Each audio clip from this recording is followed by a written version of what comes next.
Hello and welcome to the Shared Practices podcast. This is an update episode with Dr. Megan Timm. And one of the reasons I love talking with Megan is that she is inspirational in the same way that George is inspirational, in the same way that Dr. Derek Williams is inspirational, in that they did something very bold straight out of dental school. And while this is not for everyone, this is like, one person per dental school class on average, I feel like it does this. It raises the bar on what's possible for the rest of us. And, it's not perfect. And George and Derek and Megan are very open and honest about that. And that's what's so refreshing, is that they're willing to share their journey. So I will apologize here. I have some new fancy equipment. We have new fancy software, and audio is a fickle friend. When I went to record this, I didn't switch everything to my fancy mic, so it's like coming off of my laptop mic. So the conversation just sounds a little bit more like tinny than it should. So bear with us on that, but it's very much listenable, and we can understand everything that's going on. So here we go with Dr. Megan Timm, part 2. Okay, welcome back, Dr. Megan Timm. How are you? Good. How are you doing? Doing pretty good. Crazy busy. We just put an offer on a house this last week, too. So that's going to go down. It got accepted, and we've moved now. This will be our 4th house in like 14 months, because we were at Fort Hood, Fort Sill, here in a rental, and then here in a house that we're buying. So it's been a lot of transition. My poor 5-year-old has been to like 4 different schools in about a year and a half. So yeah, they're resilient, but moving sucks. Oh yeah, they bounce back. Yeah. So the thing I didn't tell you before the interview started was that last week, as in tomorrow, we're re-airing your episode. Oh, really? Because I had recorded something live here in Indy, and it fell through. Like my mic wasn't turned on, so we got like 3/4 of the way through the interview, and I was like, "Why are my levels not working right?" And I realized I pulled the newbie mistake of not turning on the mic.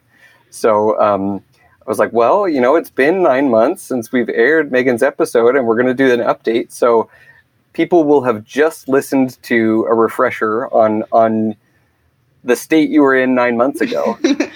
That's interesting, because I was thinking about where was I when we recorded, and I believe I hadn't taken over the practice yet. I was about to step into it. So I haven't re-listened to my episode, but it'd be interesting because I'm sure things are different than how I said that they would be. Well, and to be honest, neither have I. This was like last minute that we were like, oh, dang it, we got to do something else for this week. So let's pretend like neither of us know what just aired last week, and give us the summary of your transition, and then we'll go from there.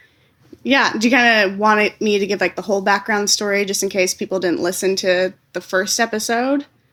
Well, give us the summary version of the whole version. Like the Cliff Notes, like the Cliff Notes of the Cliff Notes. Exactly. Okay, so basically I was a 2018 grad, and I went straight from graduating dental school to buying a practice that had 2 locations. And at that time, it was a single doctor, and she was doing 2 days at each. And I had intended to do the exact same thing. So I took over the office on September 1st. She was done that day, which I think was the best thing I could have done. I know cool. I wanted her to stay on, and she wanted a really high minimum guarantee, and really the financial aspect is why I didn't keep her. But truthfully, it was like the best thing I could have done, because we had very different treatment philosophies. And we just practiced very differently, so it was a good thing. So it was a clean swap. So she's gone, you're in, you're a new grad, and like you're day one. Tell me about day one, seeing those first patients. It was good. I grew up in one of the towns. So the towns are 30 minutes from each other. It's small town Iowa. So I grew up in one of the towns. So a lot of the faces were familiar faces, or like at least like, oh, I know your grandson or your niece or something. So I had like a degree of connection with nearly every patient, which was good. I kept all of the staff, which blessing and a curse, I suppose, Yeah, I'm in the middle of that right now, which I'd be happy to go into. But it was a lot of changes because we changed the name of the practice because the practice was just like the doctor's last name. So obviously that wasn't relevant to me. And it's so funny because you refer to this as the practice, but there's 2 locations, but they're like one practice. Remind me, I know we talked about this in the last episode, so forgive us, audience. Did the team jump between the 2 offices just like the seller did? Hygiene did not, but assistants and front did. Okay. Bounce back and forth. It really is this weird, 2 practices bizarre. in one. Yes. And did both practices have the same name? Because you said we changed the name. Did they have literally the same name on them? So for her, it did. For me, so the towns are Williamsburg and Sigourney. So it's Williamsburg Smiles and Sigourney Smiles. Generically, we go by Smiles Family Dentistry because we forward phones and share some social media. They have individual Facebook pages, but a lot of social media is shared. So Smiles Family Dentistry is kind of the generic name for both of them. Okay, gotcha. So when did you decide to change that name? Was that going into it, you're like, okay, we're going to have to change this because it's got her name on it? Yeah, I knew I didn't. Yeah, I wanted to change it. I kind of changed the whole thing, which was they tell you not to. They say, oh, keep everything the same for 6 months or a year. And I went guns a-blazing. It's actually not been as much of a headache as I expected it to be, but she was in network with every insurance, like HMOs, PPOs. My office manager said if a patient came in with an insurance she wasn't in network with, she would just join just so that they would be a patient. She would just add it. She would just assume there's no way we're going to get this patient unless we add their insurance. Yep. So she was in network with everything. Wow. We are only in network with Delta Premier and then Blue Dental. And then I see Medicaid kids, but not adults. So that was kind of the biggest pushback just because patients didn't know what to expect. But truthfully, around here, a lot of the insurances like MetLife, Cigna, the big guys, pay 100% on preventative anyway. So the patients aren't super pissed. Okay. So you dropped how many and how quickly did you do that? I couldn't even tell you how many because, like I said, she was in network with even the super obscure. There's one called Best Life that one family was on, and she was in network with it. So, I mean, it's probably like 30 insurances, and I dropped them all on day one. Wow. Okay, that's bold. Yeah. What gave you the guts to do that? How did you know this is going to work? I had we're in rural Iowa, which helps. So in the town of Sigourney, there's only one other dentist, and it's a satellite office, and it's completely fee for service. So it's they don't really have any options either way. Supply and demand. You're yeah. So it's just you want a dentist? Here we are. Yeah, here you go. And then in Williamsburg, it's still considered rural technically, but it's 30 minutes from Iowa City. It's right off the interstate, so it's not really rural. The only other dentist in town is Delta PPO and Blue Dental, so kind of the same thing. It's, there wasn't really, it's not like there's an Aspen Dental down the road that takes everything, so. Okay, cool. I felt pretty secure in that, and we've lost some patients that, want to go in network, but in kind of my mindset, we're trying to build a practice that's not super insurance dependent, so those are the patients that long term we don't really want anyways, so best to weed them out now. Okay. So, and then, so you change the name, drop insurances. Any other changes that you decided, hey, right up front, we're not doing this? I mean, we did a gut renovation pretty much on one of the offices. And when did you decide to do that? Was that right up front, or was that that was right away. They didn't get started until winter time because the guy who did it is a patient of ours, and he's a custom home builder. So dental renovations isn't really his thing, but winter is his slow time because the ground is frozen. So sure. So how was working with a contractor that was non-dental that's also a patient? I feel like sometimes you got to hold contractors' feet to the fire, and sometimes there's change orders and all this stuff. how was that? Like, it seems like that could potentially go a little sideways or be difficult at times. Yeah, no, it was fine. I mean, he moved slower and things were delayed as anything in construction is. I played nice guy, act like I didn't know any different. So I made my office manager harass him pretty much every day. Made her the bad guy.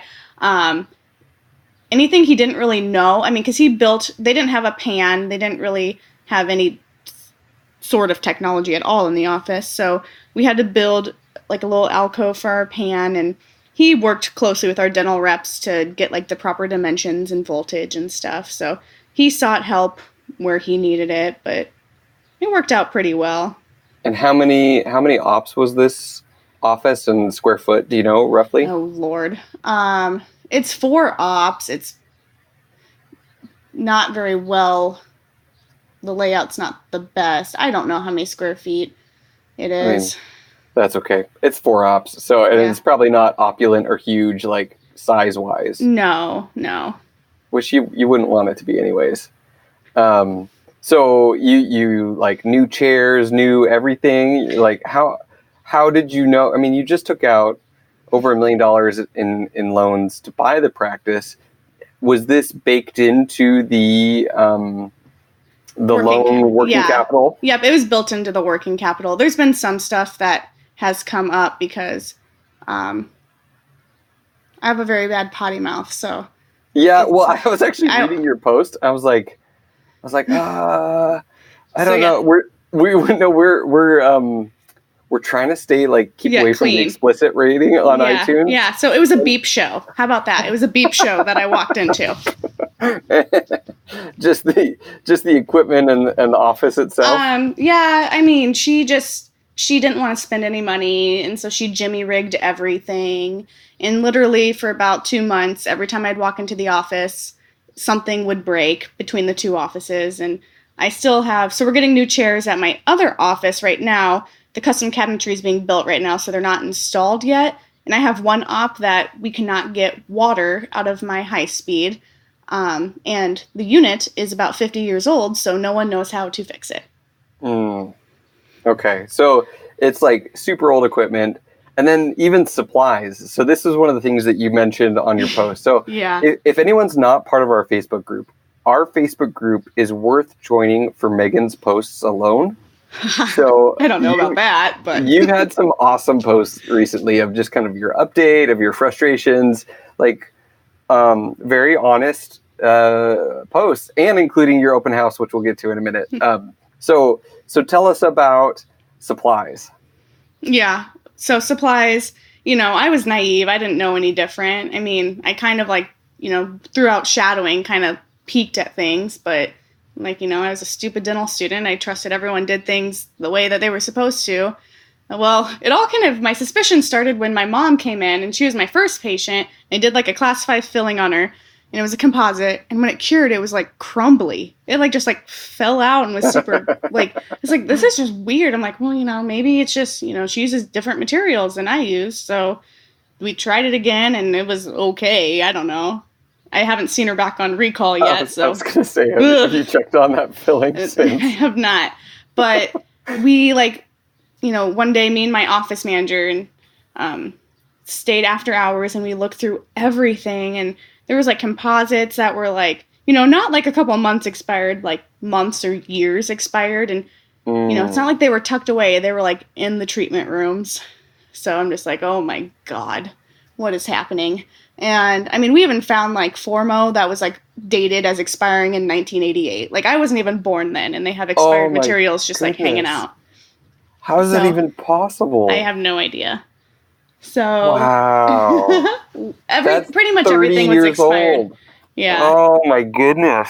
So, we threw out everything. I remember, ordering my first, order, and it was just, tens of thousands of dollars just because it was the bare minimum of what we needed to be stocked for everything. It was horrible. So would you recommend in an acquisition that someone just kind of audits the supplies when they're looking to buy? Yeah, I mean, I'd at least take a peek around, don't just take their word for it. I mean, you don't have to go through everything, but, at least kind of browse. And, there's going to be stuff that gets stuffed in the nooks and crannies. I understand that. I mean, I cleaned out my pantry today and I had moldy bread, right? That happens. Sure. But it shouldn't be everything. It shouldn't be 1988. Yeah, that's a little bit too expired for my liking. Yeah. Well, but this is just one of those things that it's like, now and in retrospect, it would have been good to check. I mean, would it have changed anything if you'd known beforehand in terms of purchase price or, it's just like, there's going to be bumps and that's part of the deal. So supplies was one of them. So, you've got renovation, you've got supplies. You mentioned on the Facebook post, accounts receivable. Yeah. So, for our listeners, accounts receivable, we've talked about this before, but just to summarize, that's basically when the patient still owes the practice money. So it's like you've done the work, but the money hasn't come in yet. And you kind of have a couple options with accounts receivable. You can buy the accounts receivable. So it's like, say that there's 50,000 of accounts receivable. That's theoretical money that could come into the practice. And based on how old that is, if it's 30, 60, or 90 days, you can kind of value that accounts receivable. And if you buy it in the acquisition, then that's like instant cash flow, and it's also then yours. Or you can not buy it and have working capital instead, and then the seller would continue to collect it. So tell us about your situation and how that went down. Yeah, that sucks. We didn't have any agreement because, once again, I didn't know anything. And my lawyer, he was excellent. I wouldn't say a bad thing about him, but he didn't really advise me one way or the other on it. He didn't even mention it. He wasn't a dental acquisition specific lawyer, so maybe that's where the mistake was made on my end. But he was a great lawyer because negotiation was a beep. Sure. Fair enough. So, I feel like now I want to beep your actual beep. When you said beep, I'm like, okay, we're going to need to go back in and beep it anyways. Just, it'll make it sound better. Well, I won't beep anything anyway. Yeah. No, it's okay. I'm just kidding. You're doing great. Anyways, we had no agreement. How did you guys do it then? You didn't decide anything. Like, yeah, you just there's I read through my contract because I was like, my office manager was like, should I be like paying her for these things that are coming in? I'm like, I don't know. And so I read my contract and I'm like, I still don't know. So this is like a weekend of practice ownership. You're like, there's money coming in. What do we Where do does with it go? This money? Yeah. Is it mine? Oh, I thought it was. That's amazing. Yeah, it wasn't. So. That's great. Sorry. Yeah. No.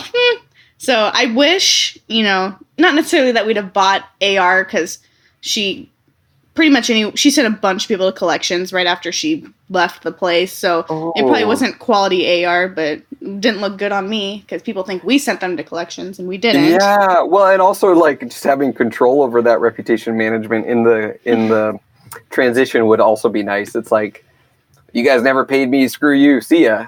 Yeah. Yeah. So that wasn't ideal. And then the people who there were a lot of people she kept on payment plans because she had a very insurance dependent practice. So people were very money conscious, and she had people paying she had people with like $3,000 of work that were paying $50 a month. Like, it's going to take the rest of their career for it to be paid off, So like, there's one patient she had on a payment plan that I didn't know that was on a payment plan. I just did a crown for her.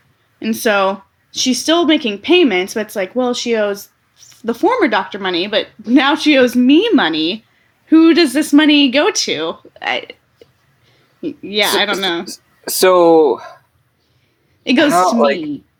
I know. I'm trying to think, could you look at the total value of outstanding AR at this point and just make an agreement with her and say, hey, can we just value this at 70% and I just pay you it out? And then it's tough. It's tough because she sent a bunch to collections, and I'm not sure all who she sent to collections, but it's like, how much of this AR is bad AR now, Well, anything she sent to collections at this point, I would just write off. Yeah. Anything that got sent to collections, she just did it herself. So she kind of went rogue, but Yeah, I've thought about just contacting her and buying what's remaining, but truthfully, I'm like, I gave you enough money. I wrote you a big fat check. I don't need to give you anything else, but that's just me being petty. Well, I'm just thinking from like closure. Just a headache, yeah. Just eliminate it. So then any money coming in the door is just money coming in the door, and you don't have to like be grumpy every time it comes up. I know. I But should. I also understand that sentiment of like, no, like I bought your practice. I'm done paying you. So like, I gave you $1 million. Like, what more do you want from me? Right. Dang it. Okay, well, so lesson learned for people listening. Come up with an arrangement of some sorts for AR. Even what I would have been completely happy with was like a timetable. Like, hey, you can collect for the next 30 days because, you're waiting on probably insurance checks and stuff from what you did, and that's fine. But, hey, after 30 or 60 days, it's mine. I don't want to deal with it anymore. I don't want to, like, she just bogged down my office managers rescinding claims because stuff would get denied. They'd need a narrative, whatever. And it's like, you know what? You're not paying her anymore. It's not, I don't want to chase money for you. If I'm paying my office manager to do this, I want to get the benefit of what comes in. Totally. No, I would say, so that's something with our group of practices that we did in our counter offer.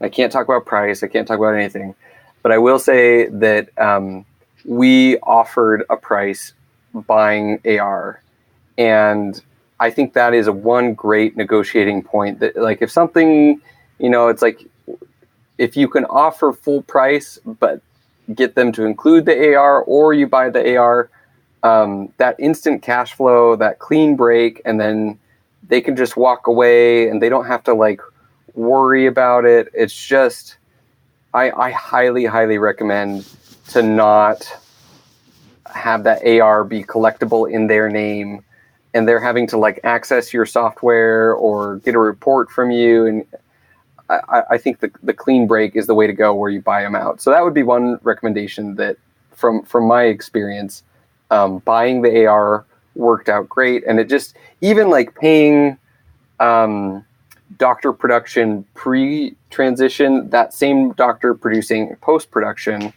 there's no change, there's no difference because we bought it all. Mm-hmm. And especially if you have multiple doctors or other things like that. So anyways, we've beat that to death. Buy the AR if you can. And if you can't, at least come up with an arrangement, and don't send everyone to collections. So those are the lessons learned. Okay, so supplies, AR, any other like lessons learned that like looking back, you're like, I just wish I had known or thought of or done this differently in like we're still in like the first 3 months. Is what we're talking about. I wish, I don't know, I had more of a backbone to staff. Like maybe it's just me being young or like, I just want everybody to like me. It's just a complex that I have. Like, I'll be up all night if someone like said something that I could even potentially construe as them like being unhappy with me. So I try to be too nice to staff that I'm still not good at reprimanding people, which is not good on me. The only two assistants that they had at the time, I've added quite a bit more staff since I started, but both of her assistants were also in their 60s, same age as the doctor, and trained on the job. So skills were lacking. Infection control was very much lacking. Pace was snail speed, even for a new grad. Like, if I think you're moving too slow and I just came out of school, like... You're moving too slow. You're moving way too slow. So, and I just was like, oh, it's fine. It's okay. Like, just do better next time. And I wish I would have been like, set my expectations clearly. We're still working on it. One of the assistants quit, which was the best thing that could have ever happened for the practice. It changed our culture almost immediately because she was kind of like what's the word? Like she was not being, it was just creating a bad culture everywhere. The bottleneck. She was just the slowest one and the one most resistant to change. And so everyone was just picking up her slack, and then it was creating resentment and whatever. The other older assistant took it very personally when she quit, thinking that I'm just canning everybody because they're old. Well, it's like, one, I didn't fire her, she quit. How could she put that on you? You didn't even fire her. Yeah, well, I don't know. Somehow I forced her out, I guess, but it's all your because fault. I expected too much. And when did she leave? How long was that? I want to say around January, because she was invited to our holiday party but didn't make it. Okay. So that was when January. She quit, was the holiday party? No, she came. No, it must have been February, because she was also invited to Midwinter and decided she just couldn't find the time to come. Which is where we got to meet in person, which was awesome. So and we didn't have a chance. I wish we could have gone to dinner or hung out more, but it was cool to at least meet you in person. Yeah. You gonna be there this year? On a side note, I'm hoping so. Yeah. Because it's in Chicago. It's in our footprint for our recruiting company, and so it's a lot easier to justify sending me up there. The only thing is that in the first few months of me being here, I went to a lot of dental recruiting events, and my commander was like, I need you to actually be in your station recruiting in Indianapolis. And I was like, fine, I'll stop jumping around from event to event and actually do my job. So, but Midwinter is big enough you can justify sending people there. Yeah, totally. Yeah. I hope I get to go next time. It was a blast. I had a lot of fun. Yeah, I love Midwinter.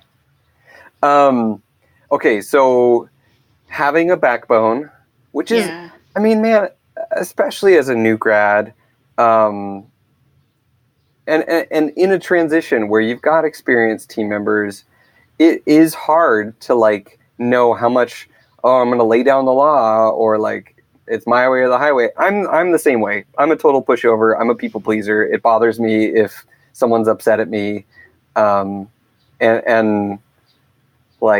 That's a hard thing. It's like a good thing and a bad thing. It's like good because patients can tell and team members can tell that you really care about them. But it's bad if you let them walk all over you and don't hold them accountable. Yeah. So there's a way to do both for sure, but it's harder than people would think. Yes, especially I don't know, in a small town, you kind of have to tread lightly, because if someone leaves your office disgruntled, they'll talk about it, and it affects everything. No, that's the thing. That's always a thing. The politics of things shouldn't matter. You want to be able to say that, oh, you know what? We're only doing anything on merit, and if this person isn't doing a good job and I've given them their chances and we've tried to train on it and they're not doing it, fine. We're firing them. But unfortunately, sometimes, you gotta really tread lightly and take care of people because of situations like that. Yeah. So I would also recommend, have you heard of the book Crucial Conversations? I have. I haven't made the time to read it, but I have a flight to Seattle this week, so I should probably just get that on Audible. Yeah, get it on Audible.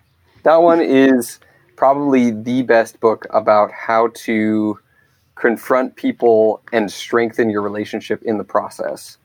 And it's very kind of skills-based, and I'm totally biased because my dad trains it for a living. So I'm going to get him on the show sometime. And he's even offered to, if someone wants to be coached and then we turn that into an episode, he'd be down with that as well. So if you ever want some potential coaching, he's down. I need to be coached, so sign me up. The best way to do it, though, is if you have a difficult conversation coming up, that's the prime time, because there's specifics that you can use to prepare for it, and then how you frame and start your conversation when you're holding someone accountable or bringing up something difficult really does matter. And it can, like I said, be a relationship builder rather than just getting further down the road of frustration.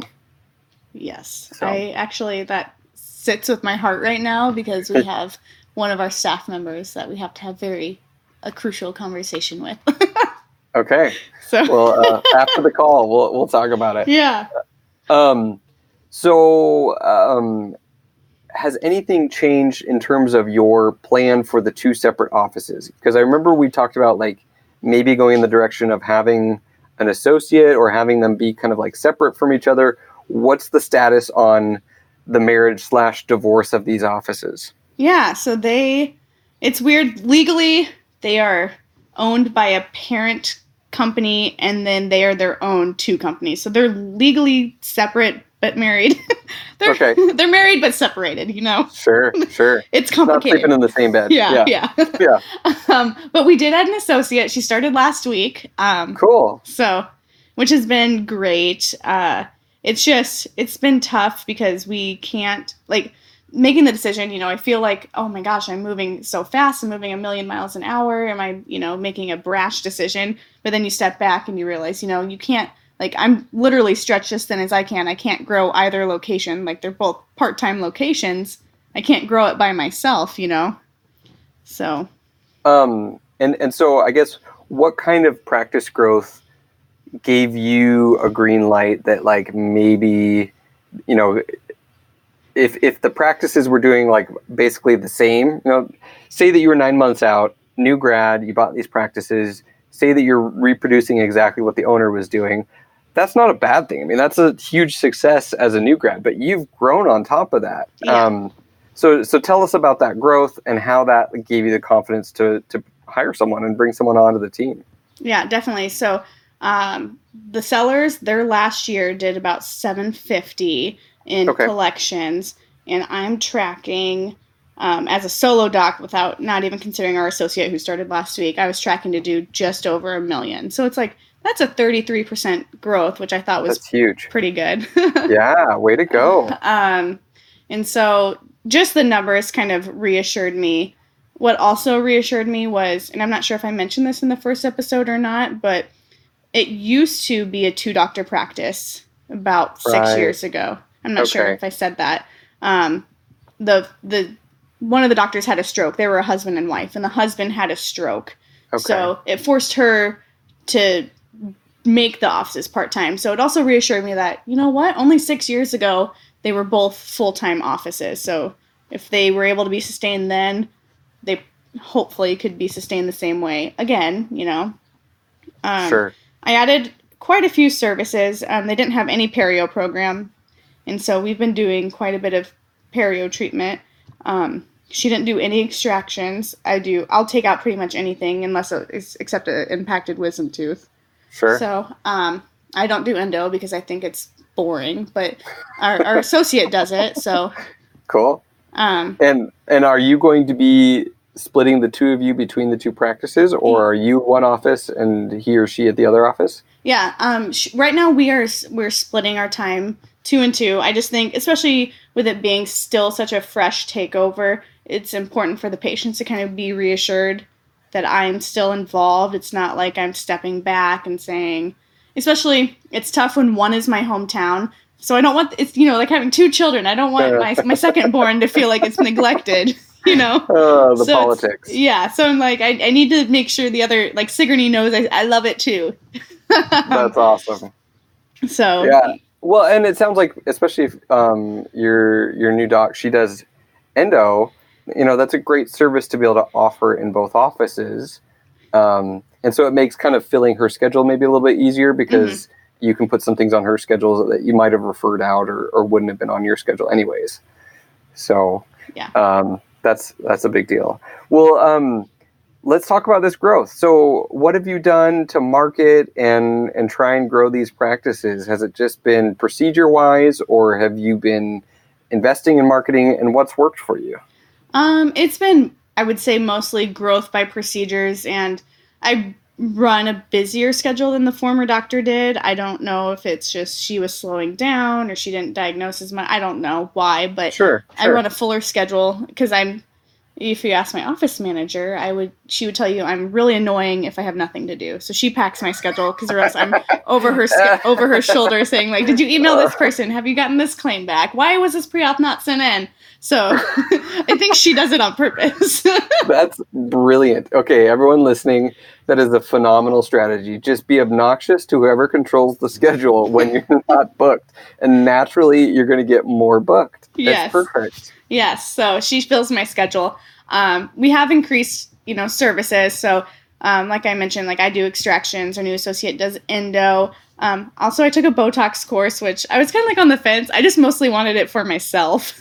Sure. But we actually, like, we do Botox parties at our office after hours. We've gotten a lot of patients doing that. So it's just been fun. I mean, it's not, the biggest profit building center, but kind of opens that door for, then they want, more cosmetic treatment. They always want more and more and more. So it's been fun.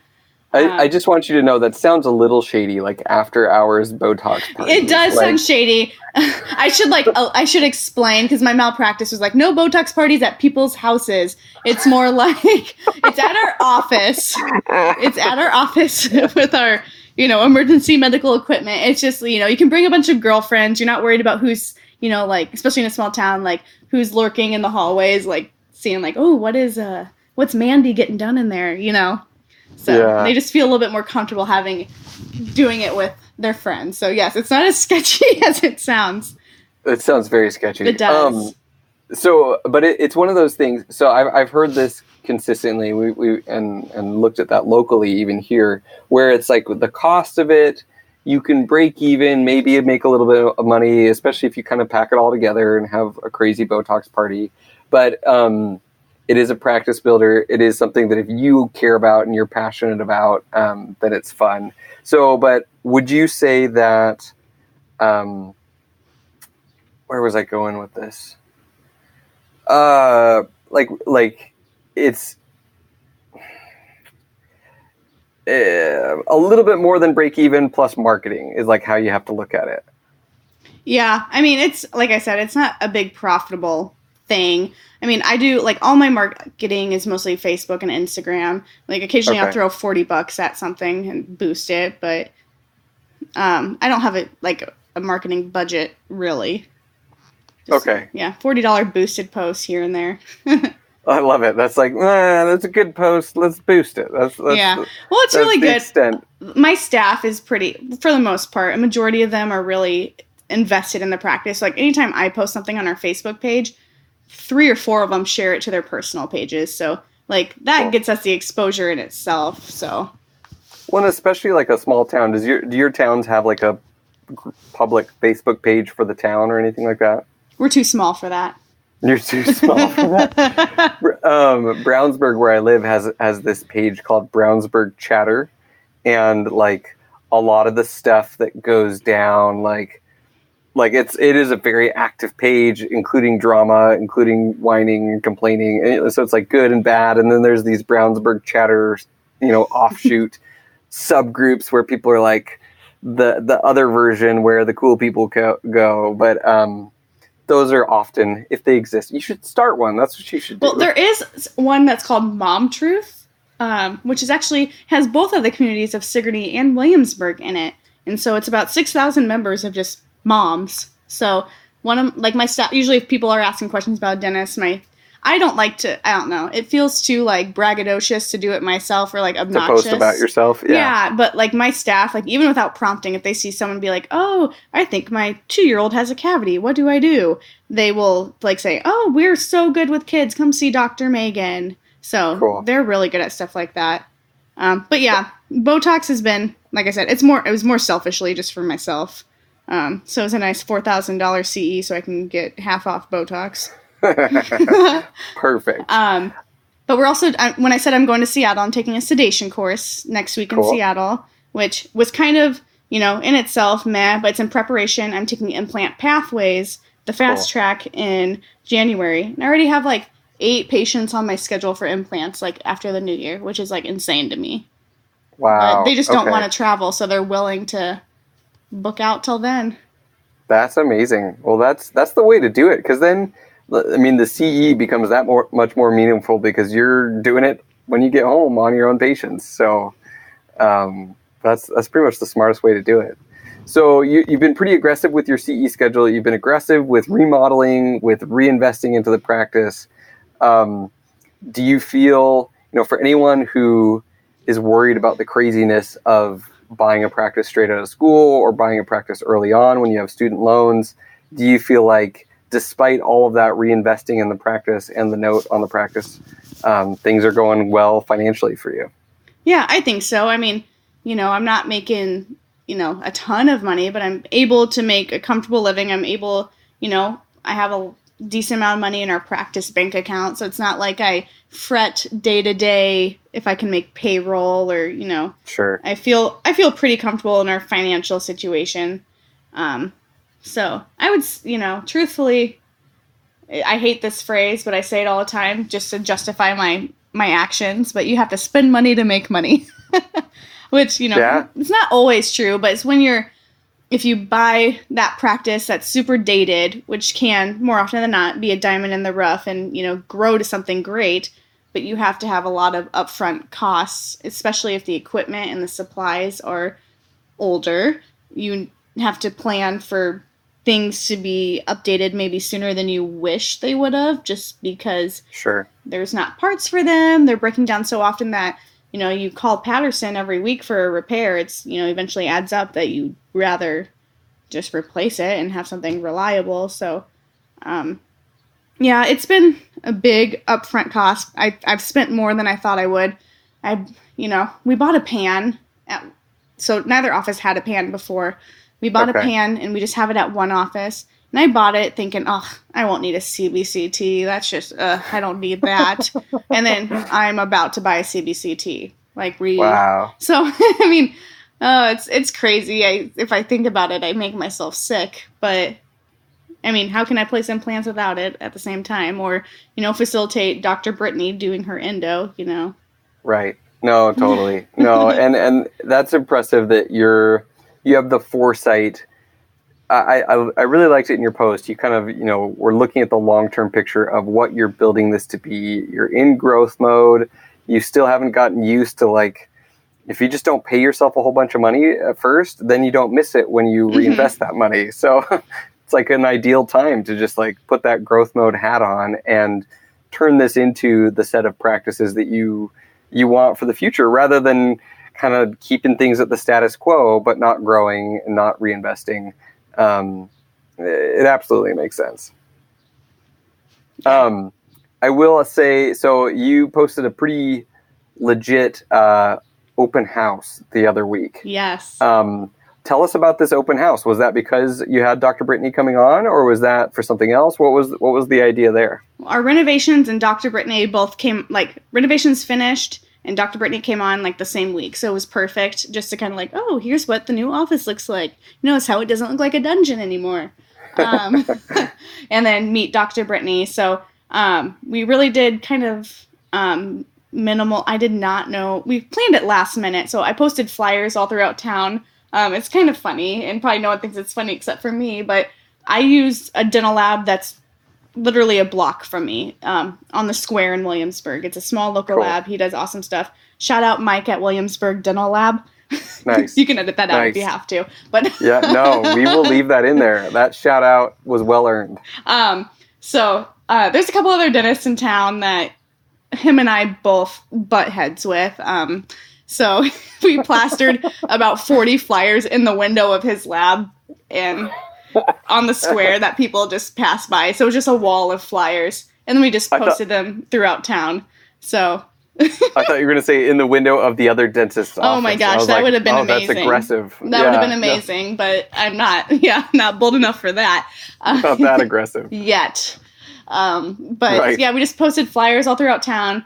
I did a $40 is just my happy place, a $40 boosted event on Facebook, and we had a ton of people come. We just had, went to Costco, I love charcuterie. Everyone makes fun of me because I'm obnoxious. I say charcuterie a lot, especially. I was going to say, I can't even say that word, and it's a French word. I took French in high school, and I can't do that. Well, charcuterie? Did I say it right? Yes. The more glasses of wine, the more I like to say it. It's just my You are favorite. Obnoxious then. Yes. So, so I had to get, we had to make a charcuterie board, and we just had a couple prizes, Botox, whitening, an Oral-B toothbrush.